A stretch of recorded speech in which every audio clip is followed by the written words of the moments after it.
Assalamualaikum warahmatullahi wabarakatuh. Salam kenal semuanya, namaku Hikmah Maharani. Di video kali ini, aku akan membahas model OSI. Sebelumnya, apakah kalian tahu apa itu model OSI? Nah, model OSI ini sebuah konsep dasar dalam komunikasi data yang membantu memastikan jaringan bekerja dengan cepat dan andal. Pernah nggak sih kalian ngalamin jaringan internet yang lambat atau gagal ngirim file? Nah, banyak masalah jaringan bisa diatasi dengan memahami bagaimana data dikirim dari satu perangkat ke perangkat yang lain. Model OSI sendiri terdiri atas 7 lapisan, di mana setiap lapisan memiliki tugas khusus untuk memastikan data dikirim dengan baik. Yuk, kita bahas sih. Nah, jadi kalian pernah nggak sih bertanya-tanya gimana komputer dan perangkat lain bisa komunikasi dalam jaringan? Nah, itu yang dijelaskan dalam model OSI, atau Open System Interconnection. Model OSI adalah seperangkat aturan yang menjelaskan bagaimana berbagai sistem komputer berkomunikasi melalui jaringan.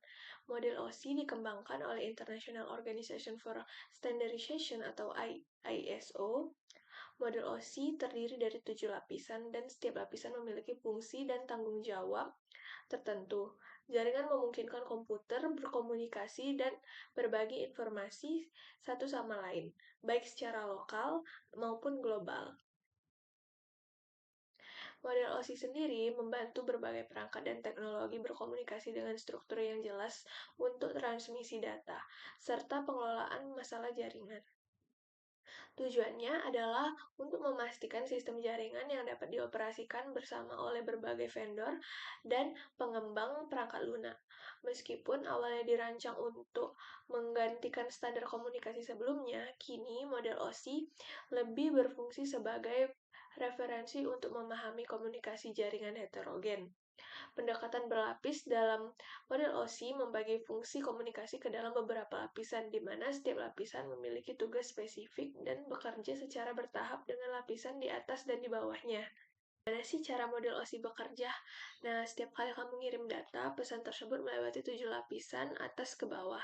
Lalu, ketika sampai di perangkat penerima, data dikembalikan ke bentuk semula dengan melewati lapisan yang sama dari bawah ke atas. Misalnya, kamu mengirim email atau menonton video streaming. Semua itu melibatkan model OSI. Dari proses data, mengamankan koneksi, hingga mengirim paket data ke tujuan dengan kecepatan tinggi.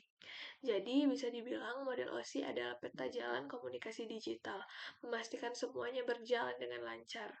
Lapisan pertama atau physical layer, ini adalah lapisan dasar dari komunikasi data, di mana informasi dikirim dalam bentuk sinyal listrik, cahaya, atau gelombang radio melalui media transmisi seperti kabel fiber optik, Wi-Fi, dan Ethernet.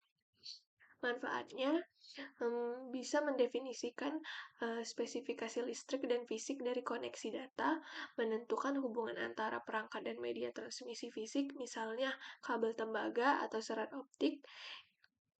Nah, ini termasuk tata letak pin, voltase, impedansi, saluran, spesifikasi kabel, pengaturan waktu sinyal, repeater, adaptor jaringan, adaptor bus host, dan banyak lagi. Selanjutnya, menentukan protokol untuk membuat dan mengakhiri koneksi antara dua node yang terhubung, langsung melalui media komunikasi. Dapat menentukan protokol untuk pengendalian aliran.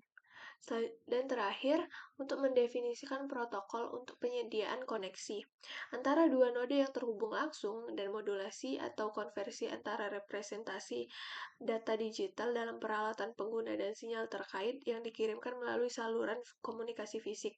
Saluran ini dapat melibatkan kabel fisik seperti tembaga dan serat optik atau tautan radio nirkabel. Masalah umum yang sering terjadi pada lapisan pertama ini yaitu gangguan sinyal, kabel rusak atau interferensi dapat menyebabkan transmisi data menjadi tidak stabil atau bahkan gagal sepenuhnya.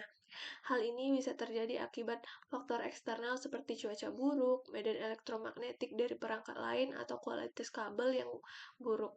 Jika sinyal terganggu, data bisa mengalami delay, kehilangan paket, atau korupsi yang berakibat pada komunikasi yang lambat atau tidak akurat antar perangkat dalam jaringan. Contohnya, lapisan fisik paralel (SCSI) beroperasi dalam lapisan ini, seperti halnya lapisan fisik Ethernet dan jaringan area lokal lainnya, seperti token ring FDDI, ITU-T, dan IEEE, serta jaringan area pribadi seperti Bluetooth. Lapisan kedua selanjutnya yaitu data link layer. Nah, data link layer bertanggung jawab atas pengiriman data dari satu node ke node lainnya melalui lapisan fisik. Lapisan ini memastikan transfer data yang bebas kesalahan dan mengatur alamat MAC untuk mengirim paket ke host tujuan. Paket di lapisan ini disebut frame. Dan perangkat umum yang bekerja di lapisan ini adalah switch dan bridge. Lapisan ini memastikan pengiriman frame data yang andal melalui satu tautan fisik dengan deteksi dan koreksi kesalahan, seperti Cyclic Redundancy Check atau CRC. Jika komunikasi melibatkan beberapa tautan, lapisan di atasnya bertanggung jawab atas transmisi ujung ke ujung. Bridge digunakan untuk menghubungkan segmen jaringan yang serupa atau berbeda. Data link sendiri memiliki sublapisan yaitu Logical Link Control atau LLC yang mengatur kontrol kesalahan dan aliran data. Yang kedua yaitu Media Access Control atau MAC yang mengontrol akses ke media transmisi dan menangani alamat MAC. Proses kerja data link layer sendiri pertama, paket dari lapisan jaringan dipecah menjadi beberapa frame sesuai ukuran Network Interface Card atau NIC. Selanjutnya, alamat MAC tujuan diperoleh menggunakan Address Resolution Protocol atau ARP yang mengirimkan permintaan ke jaringan. Fungsi utama data link layer yaitu sebagai framing, berfungsi dari lapisan tautan data. Ini menyediakan cara bagi pengirim untuk mengirimkan sekumpulan bit yang berarti bagi penerima. Ini dapat dicapai dengan menempelkan pola bit khusus ke awal dan akhir bingkai. Selanjutnya, physical addressing, di mana setelah membuat bingkai, lapisan tautan data menambahkan alamat fisik atau alamat MAC, mengirim dan atau menerima di header setiap bingkai. Selanjutnya, error control. Lapisan tautan data menyediakan mekanisme kontrol kesalahan, di mana ia akan mendeteksi dan mentransmisikan ulang bingkai yang rusak atau hilang. Selanjutnya, flow control. Kecepatan data harus konstan di kedua sisi. Jika data dapat rusak sehingga kontrol aliran mengkoordinasikan jumlah data yang dapat dikirim sebelum menerima pengakuan. Yang terakhir yaitu akses kontrol. Ketika satu saluran komunikasi dibagikan oleh beberapa perangkat, sublapisan MAC dari lapisan tautan data membantu menentukan perangkat mana yang memiliki kendali atas saluran pada waktu tertentu. Yang ketiga adalah network layer. Network layer ini bertanggung jawab atas pengiriman data antar jaringan menggunakan IP address dan routing. Saat kamu mengakses sebuah website, data dikirim dari server ke perangkatmu melalui jaringan internet berdasarkan alamat IP. Nah, fungsi lapisan ini, yang pertama, routing, di mana protokol lapisan jaringan menentukan rute mana yang cocok dari sumber ke tujuan. Fungsi lapisan jaringan ini dikenal sebagai perutean. Selanjutnya, sebagai logical addressing. Untuk mengidentifikasi setiap perangkat antar jaringan secara unik, lapisan jaringan mendefinisikan skema pengalamatan.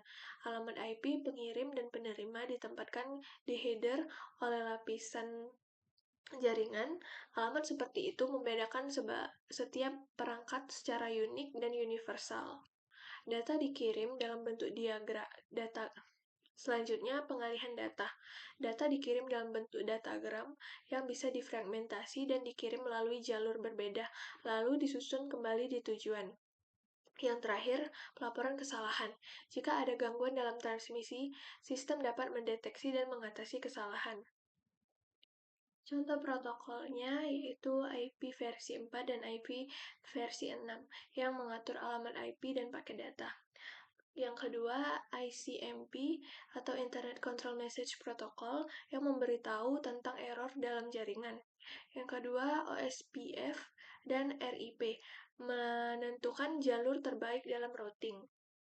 Masalah umum yang sering terjadi pada network layer yaitu kesalahan konfigurasi IP dapat menyebabkan perangkat tidak dapat terhubung ke jaringan.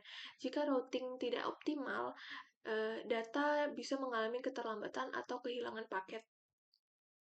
Yang keempat yaitu transport layer. Lapisan transportasi adalah bagian dari model jaringan yang bertanggung jawab atas pengiriman data dari pengirim ke penerima dengan memastikan keandalan dan integritas data. Fungsinya membagi data menjadi segmen kecil dan menyusunnya kembali di tujuan. Selanjutnya, menentukan tujuan data berdasarkan nomor port dan menghindari kemacetan dan memastikan data dikirim ulang jika terjadi kesalahan. Yang terakhir, menyediakan layanan berorientasi koneksi atau TCP atau tanpa koneksi atau UDP. Cara kerjanya, pengirim menerima data dari lapisan aplikasi, melakukan segmentasi dan menambahkan nomor port, dan mengirim data ke lapisan jaringan. Sedangkan penerima dapat membaca nomor port dan meneruskan data ke aplikasi terkait, serta mengurutkan dan menyusun ulang segmen data. Protokol yang digunakan yaitu TCP atau Transmission Control Protocol yang menjamin keandalan dan pengiriman data tanpa kesalahan. Selanjutnya UDP, User Datagram Protocol, lebih cepat tetapi tidak menjamin keandalan data. Dan protokol lain yaitu NetBIOS atau PPTP.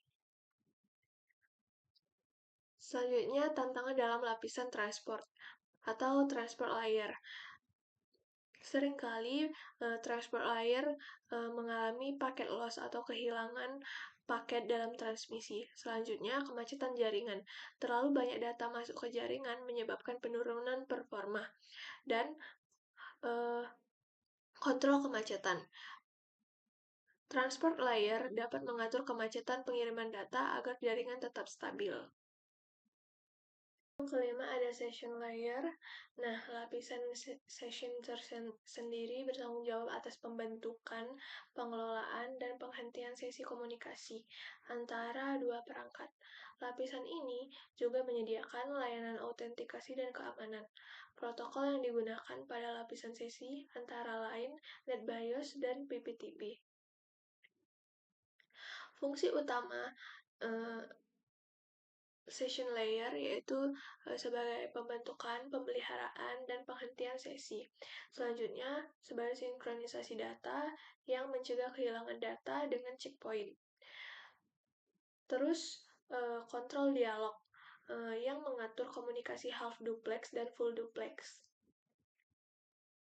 Manajemen token yang mencegah operasi ganda dengan sistem token, dan terakhir pengakuan dan transmisi ulang data, memastikan data diterima dengan benar.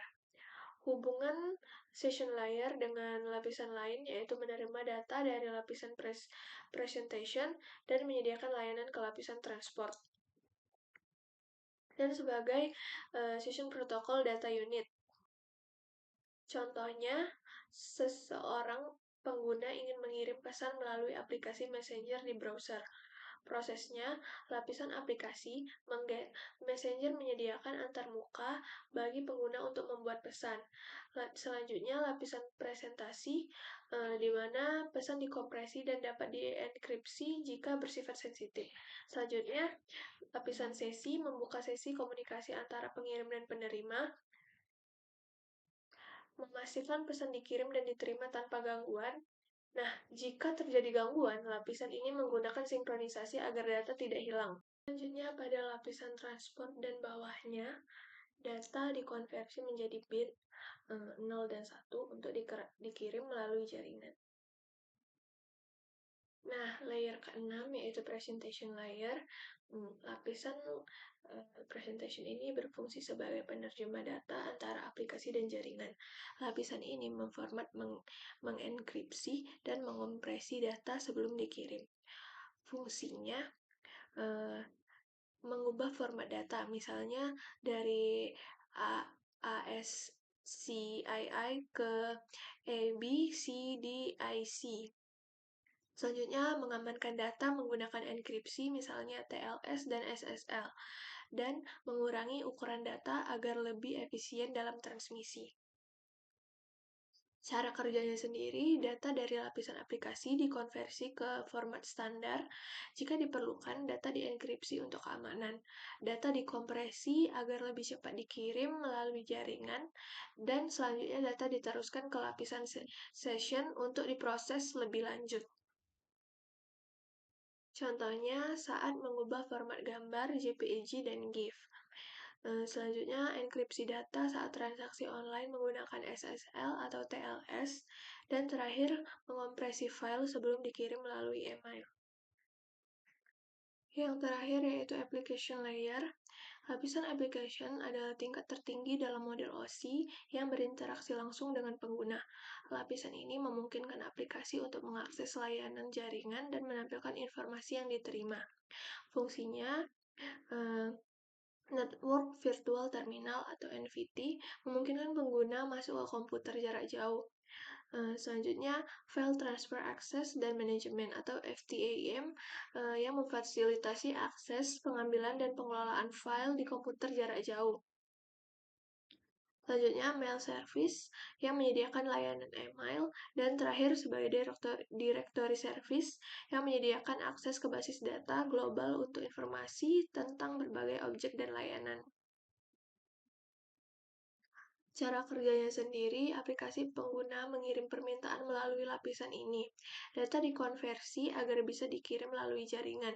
Protokol seperti FTP, HTTP, dan SMTP digunakan untuk komunikasi. Data yang diterima ditampilkan kepada pengguna melalui aplikasi.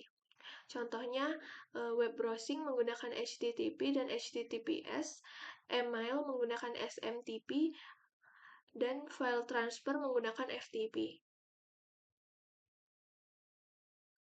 Nah, kesimpulannya, model OSI adalah kerangka kerja standar yang membagi komunikasi jaringan menjadi 7 lapisan dengan fungsi spesifik. Pembagian ini memudahkan pemahaman, standarisasi, serta troubleshooting jaringan.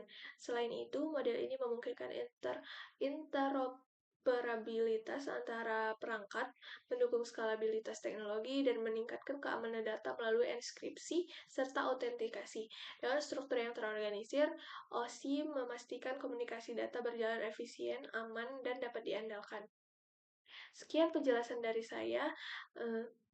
Lebih kurangnya saya mohon maaf. Wassalamualaikum warahmatullahi wabarakatuh.